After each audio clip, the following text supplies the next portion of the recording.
então, damos início à palestra Dívida Pública e seus reflexos, com o Dr. Adriano Benayon.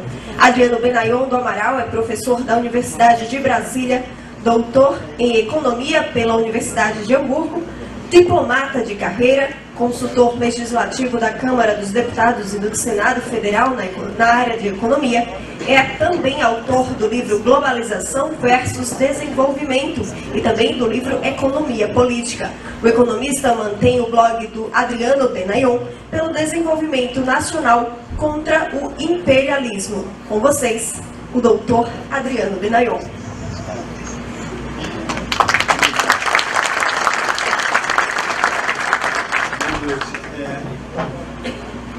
Como eu fui diplomata, eu fiquei com uma certa alergia a muito protocolo.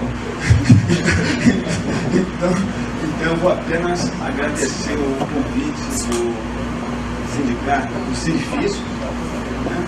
E começar, a minha esposa vai atuar como assessora. Inclusive ela me deu uma recomendação boa, que eu não costumo fazer nas palestras, que é seguir uma coisa e ficar naquilo, né? E o improviso não permite isso, né? Porque a associação de ideias nos leva a frequentemente sair bem do foco do assunto.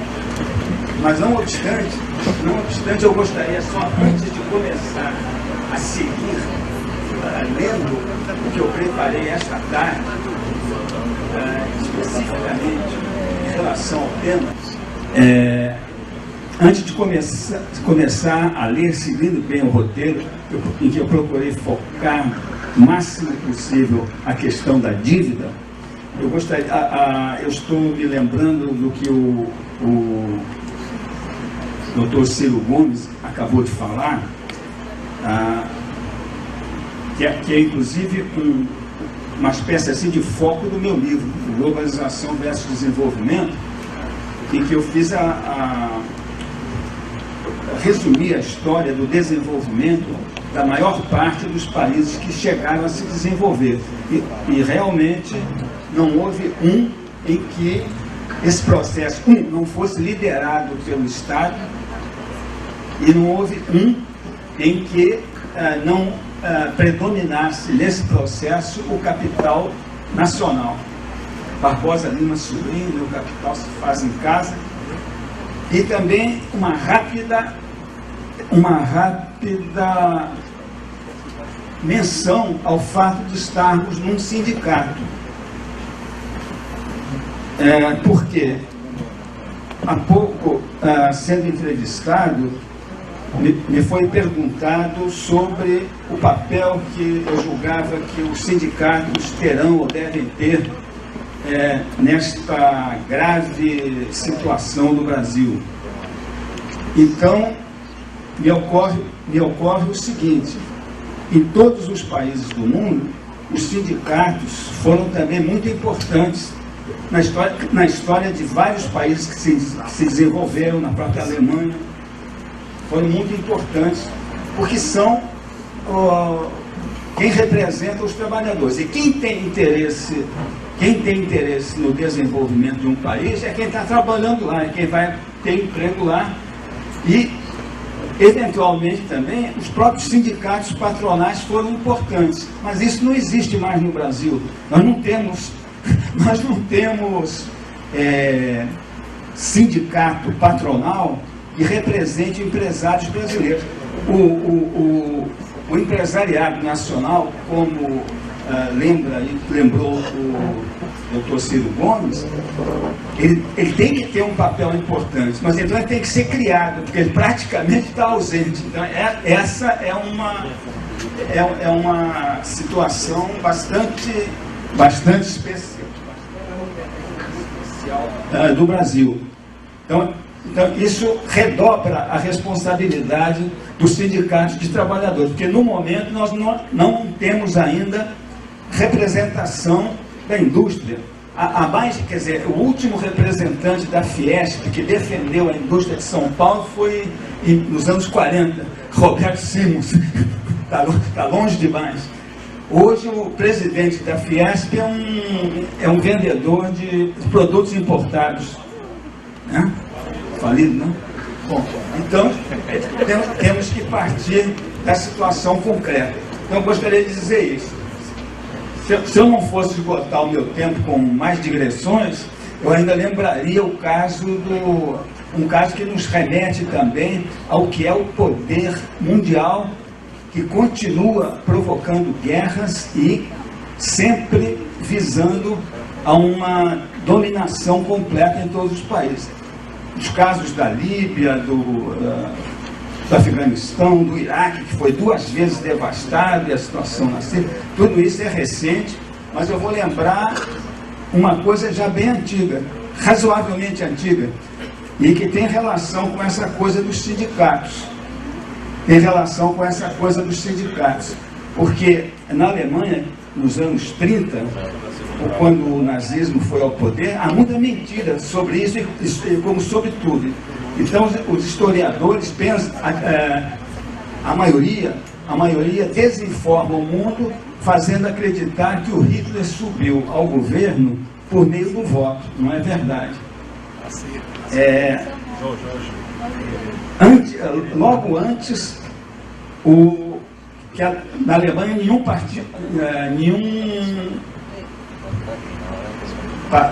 chanceler, quer dizer, nenhum primeiro-ministro subia ao poder pela maioria dos votos no parlamento, porque os partidos todos brigavam, eram divididos, então sempre o primeiro-ministro era nomeado pelo presidente, porque não havia nunca acordo para formar um governo no parlamento, dentro do regime parlamentarista que era.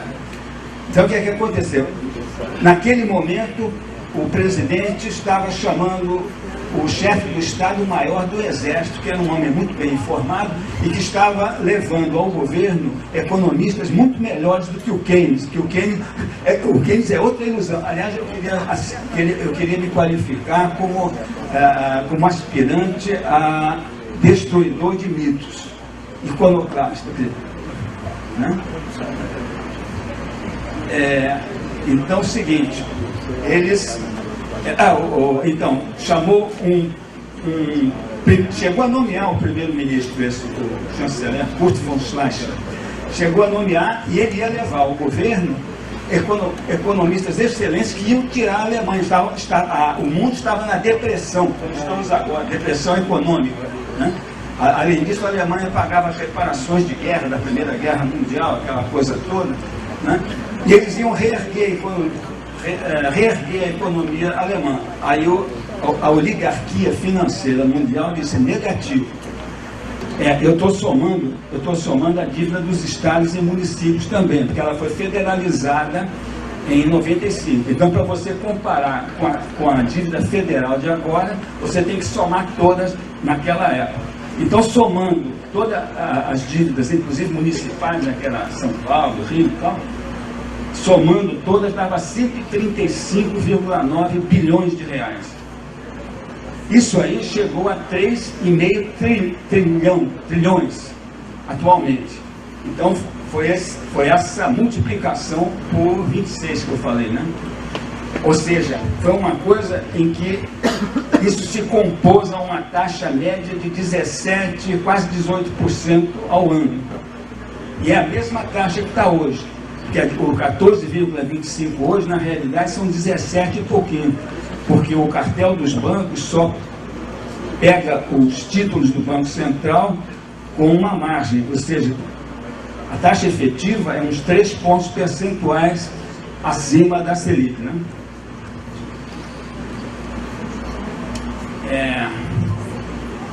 Desculpa que ele então, já passou, já falei isso, não? Pode subir um pouquinho. Além disso, bom, então temos a dívida externa também, e depois o que eu vou começar comentando é a externa, porque a externa teve uma magnitude, uma importância muito grande antes da interna ter tido, e desemboca aí, né? Então, digo, a coisa não termina aí com a dívida interna, há também a externa, que voltou a aumentar de uns anos para cá, inclusive um pouco em função disso aí que o doutor Ciro demonstrou, né? Essa queda aí das commodities, essa crise mundial e tal, mas, né? nós passamos a ter déficit de transações correntes enormes, né? Enormes. Bom, então a dívida externa já está passando dos 350 bilhões de dólares, né, que equivale a 1,35 trilhão. Além disso, nós temos uma coisa pior ainda do que a dívida externa, que é o passivo externo, que tem um componente terrível, que é o saldo dos investimentos diretos estrangeiros, que passa de 1 trilhão de dólares, né? O que dá quase 4 trilhões de reais, né? Devagar, por favor. Bom, ainda eu já vi ali. E ainda há o fato de que grande parte da dívida interna é detida por estrangeiros ou brasileiros residentes no exterior. Tudo isso numa hora que houver uma capotagem aí, vai embora, e as reservas, que é um pouco mais do que aquela saldo da dívida externa, não dá nem para sair. Bom, então, de onde vem, agora vamos para, eu procurei dizer, então, na primeira parte, o que é, dar um flash, né, dos números e tal, o que é a dívida. Quais são as dívidas? Né?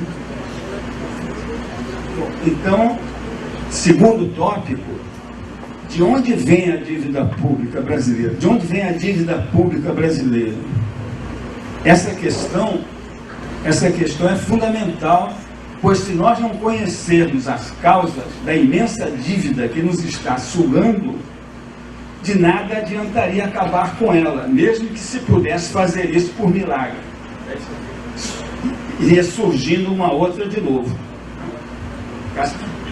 Como diziam já os escolásticos já diziam na filosofia, se você não remove, eles diziam assim, né, removida a causa, cessam os efeitos, né? Mas se você não tirar a causa, continua o efeito rolando, né? Então, se você acabasse hoje com a dívida não resolveria o problema, estaria formando de novo, né?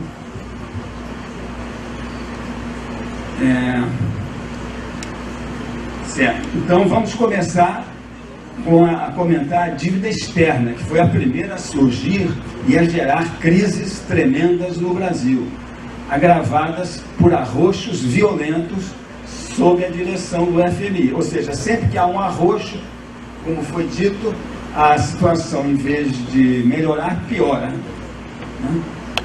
A dificuldade que está presente, ela aumenta. Bom, então, aí é que eu vou entrar naquele ponto que eu falei da viragem, os gringos chamam turning point, né? Eu considero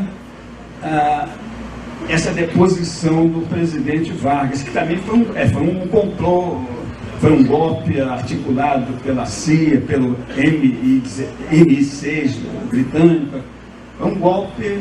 Bom, e aí já dá para fazer um parênteses também em relação à corrupção.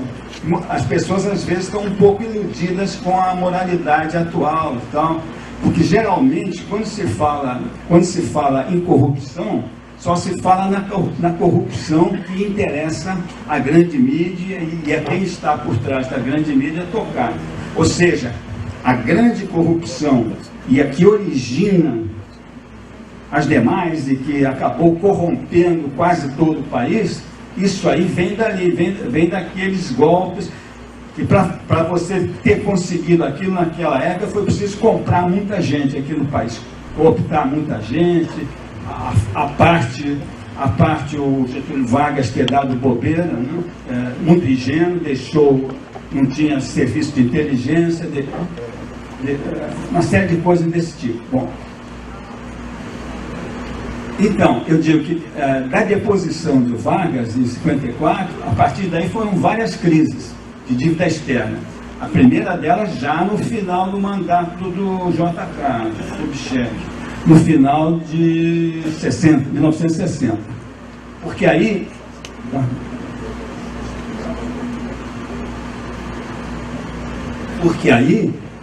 já fora desencadeada a desnacionalização da economia, que eu vou falar como é que foi.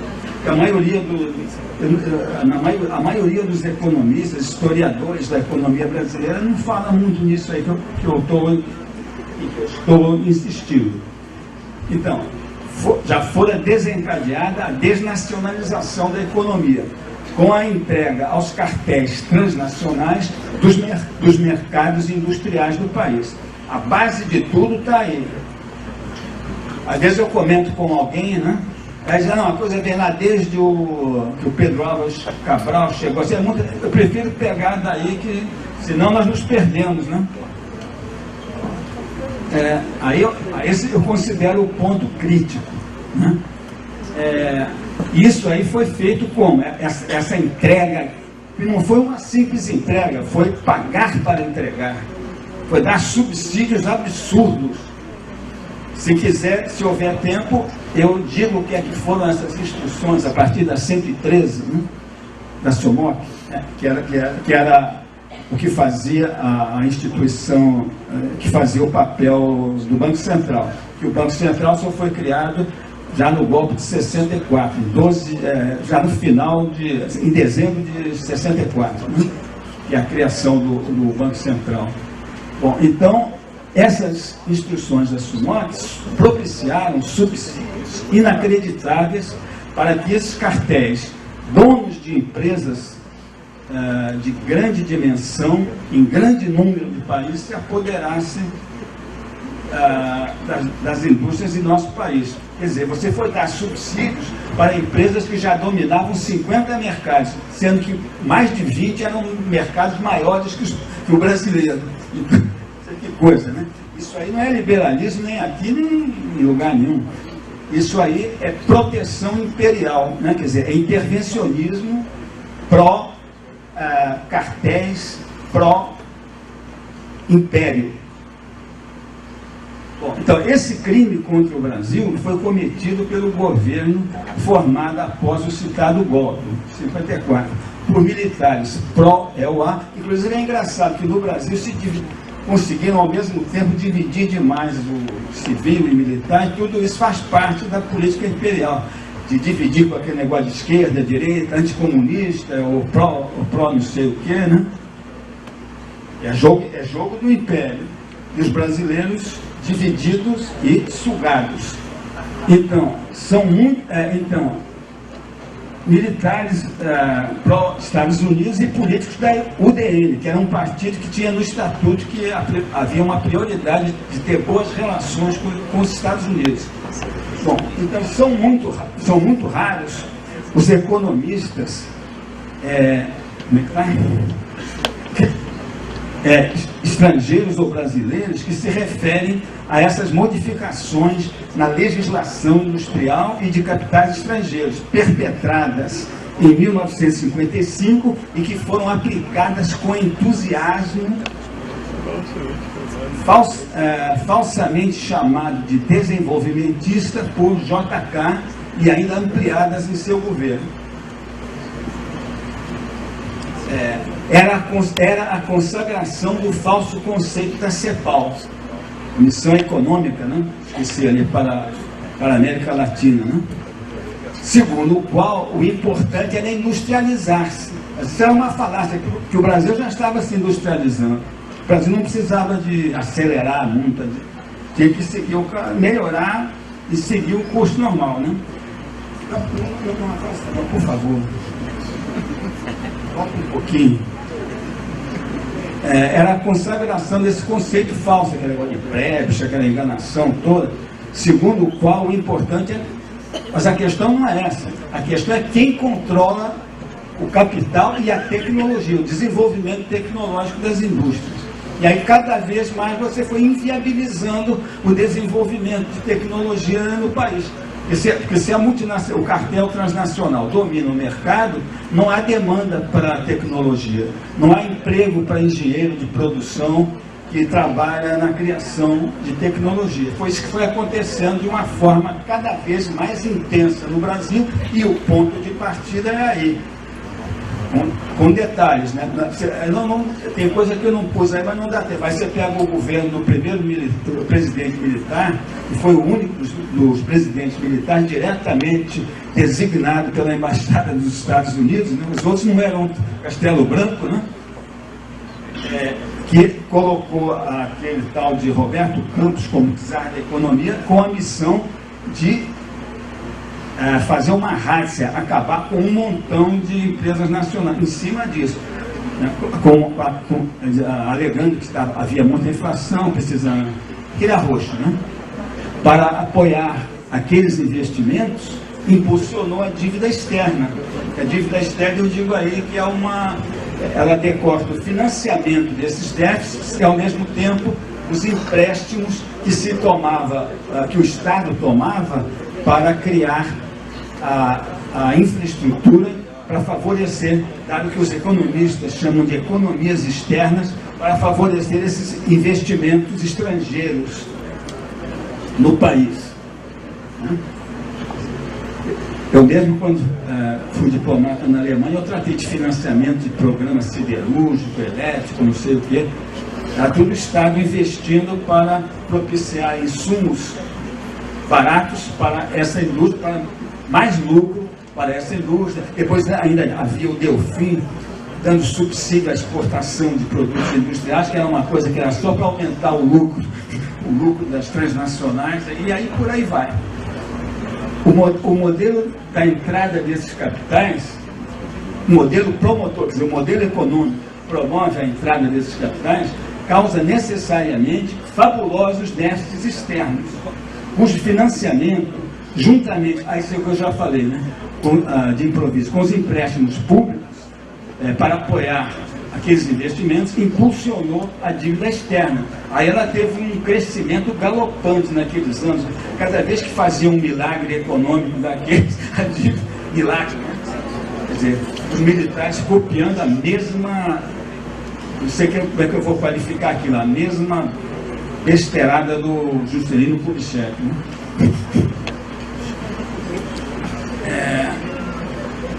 Uma coisa, quer dizer, então, eu estou dizendo que eles chamavam de desenvolvimento dependente, mas isso é uma contradição em termos, não existe, né? Ou seja, a produção industrial no Brasil, que chegou a 35% do PIB, atualmente está a menos de 10%. Mas não é só isso, é porque, além disso, a produção aumentou no segmento de bens intensivos de recursos naturais. Ou seja, com menor agregação de valor e menor conteúdo tecnológico, porque os filé mignons foram para a matriz. Então tem um elemento quantitativo e um qualitativo também nessa desindustrialização, ou seja, primarização da economia brasileira. São tendências terríveis e que se manifestam também em termos do emprego, que decai, isso já falei, o próprio emprego também decai dessas duas coisas. Bom, isso aqui foi uma notinha para lembrar que nós temos umas coisas aqui que realmente tem muita relação com a dívida. É o artigo 164 da Constituição, que é um absurdo, é uma excrescência, é a renúncia à soberania. Esse artigo aqui, na mesma Constituição, ele desmente o princípio da soberania, que está lá no começo da Constituição. Porque desde a Idade Média, qualquer rei que tivesse vergonha na cara, a marca da sua soberania era ele ser o único emitente da moeda. Ele cunhava a moeda, né? E aqui esse artigo retira, ele diz literalmente assim, a competência da União para emitir moeda será exercida exclusivamente pelo Banco Central. E depois ele diz assim, é vedado ao Banco Central financiar os órgãos de governo. Resumindo, quer dizer, acaba no seguinte, é um artigo que determina que o Tesouro Nacional seja explorado pela agiotagem dos bancos, ou seja, o Banco Central emite para os bancos e aí o governo vai buscar, através do Tesouro, vai buscar recursos emitindo títulos, que eles aplicam aquela taxa vergonhosa, que não existe em país, em lugar nenhum do mundo, né? Aplicam aquela taxa vergonhosa que fez a dívida ir crescendo para chegar ao saldo assombroso de hoje. Né? Esse é o artigo da Constituição. Cidadão de onde? Ou seja, tudo que é brasileiro e tem alguma importância foi sendo acabado. Essa é a culminância daquilo que eu falei no artigo que eu mostrei antes. A desindustrialização, e não é só desindustrialização, assim, a Varig tinha uma companhia extraordinária de manutenção de motores, ficou tudo na mão das, como é que chama? General Motors, aqueles negócios, né? Então, é a isso que foi reduzido o Brasil, e que se continuar desse jeito, acaba. Vai ser dividido, as condições sociais do país já são terríveis. Então, a meu ver, tem que se trabalhar intensamente pela conscientização, pela união dos brasileiros, porque o grande esquema do Império sempre foi dividir civis e militares, direita e esquerda, e tudo mais que possa servir ao enfraquecimento do país. É como fizeram em todos os lugares do mundo, né? Na Índia eles deixaram Índia, Paquistão, Bangladesh, ainda tem o território da Caxemira, que é disputado, e assim em todo lugar, na África, no Oriente Médio, em qualquer lugar do mundo foi deixada a divisão.